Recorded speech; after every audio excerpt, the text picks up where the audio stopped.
Bismillahirrahmanirrahim. Assalamualaikum warahmatullahi wabarakatuh. Alhamdulillah wa syukrulillah. La haula wa la quwata illa billah. Rabbi shrah li sadri wa yassir li amri wahlul 'uqdatam min lisani yafqahu qawli. Amma ba'du. Pada kesempatan yang berbahagia ini, bersyukur kita kepada Allah Subhanahu wa taala dengan mengucapkan alhamdulillahirabbil alamin. Seraya berselawat salam kita kepada Nabi Muhammad sallallahu alaihi wasallam dengan mengucapkan Allahumma salli ala sayyidina Muhammad wa ala ali sayyidina Muhammad. Kaum muslimin dan muslimat, pemirsa Sia TV dimanapun berada, kalaulah kita ingat umur kita hidup di atas permukaan bumi ini yang sementara ini, maka tentu kita akan berpikir tentang sudah seberapa bekal kita yang akan kita bawa menghadap kepada Allah Subhanahu wa taala. Allah Subhanahu wa taala menegaskan kepada kita semuanya bahwa wa tajawwadu fa inna khairaz zadi taqwa. Berbekallah kalian karena sebaik-baik bekal itu adalah takwa. Apa itu takwa?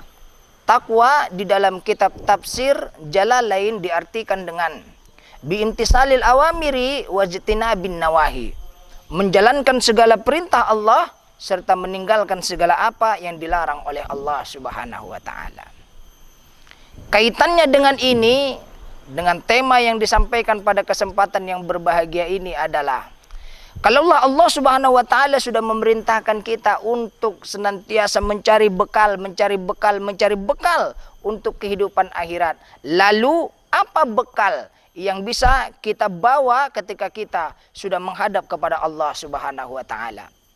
Mari sama-sama kita ikuti kisah yang terjadi, yang dialami atau yang dilakukan oleh Khalifah Islam yang ketiga, yakni Khalifah Utsman bin Affan. Kita tahu bahwa Khalifah Utsman bin Affan adalah seorang khalifah yang sangat pemalu, tetapi Khalifah Utsman bin Affan juga adalah seorang pebisnis yang ulung, yang kaya raya, yang dermawan, yang senantiasa menafkahkan hartanya di jalan Allah Subhanahu wa taala. Maka ketika Rasulullah Shallallahu alaihi wasallam beserta seluruh kaum muslimin dan muslimat ketika itu hijrah dari Mekah ke Madinah, Madinah ketika itu mengalami musim kekeringan sehingga menyulitkan kepada kaum muslimin ketika itu untuk mendapatkan air. Satu-satunya sumur ketika itu yang masih mengeluarkan air itu adalah sebuah sumur yang dimiliki oleh seorang Yahudi yang bernama Rauma. Maka sumur Rauma ini dijadikan sebagai ladang penghasilan oleh si Rauma sendiri. Maka ketika itu kaum muslimin dan orang-orang yang ingin mengambil air dari sumurnya itu harus membayar kepada Rauma sebesar 30 dirham. Lalu melihat kondisi yang seperti ini, Rasulullah Shallallahu alaihi wasallam menyampaikan, bersabda kepada saudara-saudara muslim yang lainnya, kepada sahabat-sahabat ketika setelah selesai melaksanakan salat subuh, apa kata Rasulullah Shallallahu alaihi wasallam dalam sabdanya? Wahai saudaraku semuanya, siapa yang bisa menafkahkan hartanya di jalan Allah, lalu kemudian membebaskan sumur Rauma, lalu itu diinfakkan kepada saudara muslim yang lainnya, maka balasannya adalah air minum di surganya Allah Subhanahu wa taala. Mendengar ini, Khalifah Utsman bin Affan lalu bersiasat, memiliki ide untuk bagaimana kemudian menjumpai si Rauma yang memiliki sumur. Ketika proses lobi terjadi, Khalifah Utsman menanyakan kepada Rauma, "Ya Rauma, apakah engkau mau aku beli sumurmu ini?" Maka apa jawab Rauma ketika itu? "Woi, aku tidak akan mungkin menjual sumur ini, karena sumur ini menjadi komoditi bisnis aku pada saat sekarang ini. Dari sumur ini aku akan bisa menjadi kaya raya." Lalu Khalifah Utsman tidak putus asa, tidak putus ide. Keesokan harinya dijumpai lagi si Rauma. Ya Rauma, apakah engkau mau aku membeli sumurmu ini dengan harga 12.000 dirham? Mendengar angka itu, Rauma kemudian berpikir bahwa ketika dia bisa memiliki uang 12.000 dirham, tetapi dia juga bisa memiliki sumur itu, maka ini akan menjadi keuntungan yang sangat besar baginya. Oke, baiklah, saya akan menjual sumur ini kepadamu dengan catatan hanya setengahnya saja. 1 hari itu milik saya dan 1 hari itu milik kamu. Seperti itulah lobi dagang ketika itu yang dilakukan oleh Khalifah Utsman bin Affan.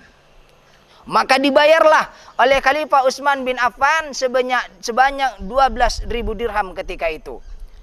Lalu setelah terjadi itu semuanya, maka disampaikanlah kepada kaum muslimin bahwa kaum muslimin seluruhnya agar mempersiapkan air untuk perbekalan 2 hari. Hari ini dan besok.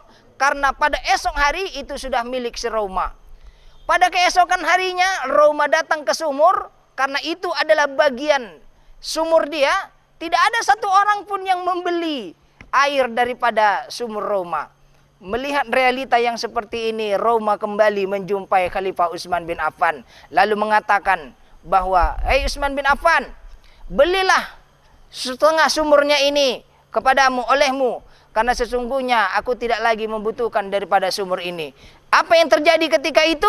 Khalifah Utsman bin Affan kemudian membayarnya lagi dengan harga 8.000 dirham. Jadi saudaraku yang dirahmati Allah Subhanahu wa taala, untuk sebuah sumur ketika itu Khalifah Utsman bin Affan sudah mengeluarkan uang sebesar 20.000 dirham. Dan ketika itu dikonversikan ke rupiah hari ini, itu bernilai 999 juta rupiah. Hadirin yang dirahmati Allah Subhanahu wa taala, sudahkah kita berinvestasi kepada Allah Subhanahu wa taala sebanyak investasi yang dilakukan oleh Khalifah Utsman bin Affan? Pemirsa dimanapun berada, ada lagi seorang sahabat Rasulullah Shallallahu Alaihi Wasallam yang cukup termasyhur namanya, yang bernama Abdurrahman bin Auf. Apa yang bisa kita petik daripada ketauladanan Abdurrahman bin Auf? Ketika kita hidup di atas permukaan bumi ini, kita belum ada menjumpai orang yang bercita-cita atau memiliki keinginan untuk menjadi miskin. Tetapi Abdurrahman bin Auf adalah orang yang diciptakan oleh Allah Subhanahu wa taala yang memiliki cita-cita untuk menjadi orang miskin. Kenapa Abdurrahman bin Auf memiliki cita-cita untuk menjadi orang miskin? Karena beliau pernah mendengar sabda Rasulullah Shallallahu Alaihi Wasallam, jarak antara orang kaya dengan orang yang miskin ketika masuk ke surganya Allah Subhanahu wa taala itu adalah 500 tahun. Pemirsa yang dirahmati Allah Subhanahu wa taala, kita bisa bayangkan bagaimana lamanya proses pertanggungjawaban harta Abdurrahman bin Auf, karena memang Abdurrahman bin Auf adalah seorang yang kaya raya, yang dermawan. Dia harus mempertanggungjawabkan hartanya di hadapan Allah Subhanahu wa taala. Tetapi bagi orang-orang yang miskin, dia tidak banyak untuk mempertanggungjawabkan hartanya di hadapan Allah Subhanahu wa taala. Inilah kemudian yang membuat bagaimana orang-orang miskin terlebih dahulu masuk ke surganya Allah Subhanahu wa taala. Lalu Abdurrahman bin Auf bercita-cita ingin menjadi orang yang miskin. Ketika selesai perang Tabuk, maka kurma-kurma kaum muslimin ketika itu membusuk. Nah, ini menjadi ajang, menjadi peluang bagi Abdurrahman bin Auf untuk bagaimana dia kemudian menjadi orang yang miskin. Lalu dijual seluruh properti yang dia punya, dijual seluruh hartanya untuk membeli kurma-kurma dari kaum muslimin yang busuk-busuk ini tadi. Setelah membeli semuanya kurma yang busuk-busuk ini tadi, kaum muslimin berbahagia karena kurmanya sudah laku untuk dijual. Abdurrahman bin Auf juga berbahagia karena dia sudah jatuh miskin. Tetapi Allah berkata lain, bahwa selang beberapa hari daripada itu datanglah utusan daripada Raja Yaman, yang ketika itu di negeri Yaman ada sebuah wabah penyakit, dan penyakit itu salah satu obatnya hanyalah dengan kurma yang busuk. Dan Raja Yaman ketika itu menawarkan dengan harga 10 kali lipat dengan harga yang biasa.